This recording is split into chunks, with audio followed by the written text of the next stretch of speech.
7 জেলায় আলাদা সড়ক দুর্ঘটনায় প্রাণ গেছে 12 জনের, আহত হয়েছেন অন্তত 15 জন।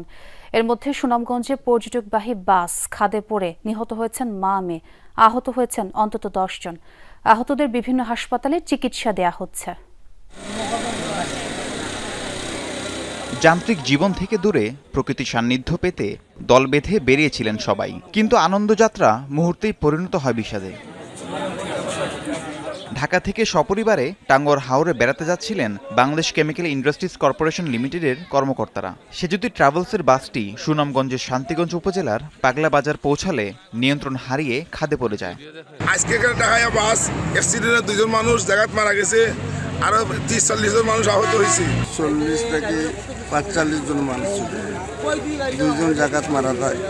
ঘটনাস্থলেই প্রাণ হারান বাসের যাত্রী মঞ্জুরা আক্তার ও তার মেয়ে আয়েশা সিদ্দিকা। দুর্ঘটনায় আহত হন অন্তত 10 জন।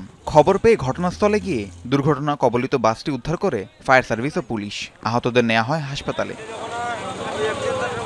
যশোরে বালুবাহী ট্রলির ধাক্কায় প্রাণ গেছে মোটরসাইকেল আরোহী 2 কিশোরের। চৌগাছা উপজেলার জাহাঙ্গীরপুর এলাকায় এই দুর্ঘটনা হয়। পুলিশ জানায়, মোটরসাইকেলে করে চৌগাছা বাজারে যাচ্ছিল ইমন ও আশরাফুল। এ সময় বালুবাহী ট্রলি ধাক্কা দিলে ঘটনাস্থলেই মারা যান 2 জন। এছাড়া লালমনিরহাট ও বাগেরহাটে সড়ক দুর্ঘটনায় নিহত হয়েছেন আরও 2 জন। রাজধানীতেও সড়কে প্রাণ গেছে 1 জনের। এদিকে গতরাত 3:30টার দিকে ফরিদপুরে ঢাকা ভাঙা এক্সপ্রেসওয়েতে দাঁড়িয়ে থাকা একটি বাসে ট্রাকের ধাক্কায় নিহত হয়েছেন 2 জন, আহত হন 5 জন। এছাড়া নরসিংদীর মাধবদীতে গতরাতে বাস চাপায় ইজি বাইকের চালক সহ 3 জনের প্রাণ গেছে।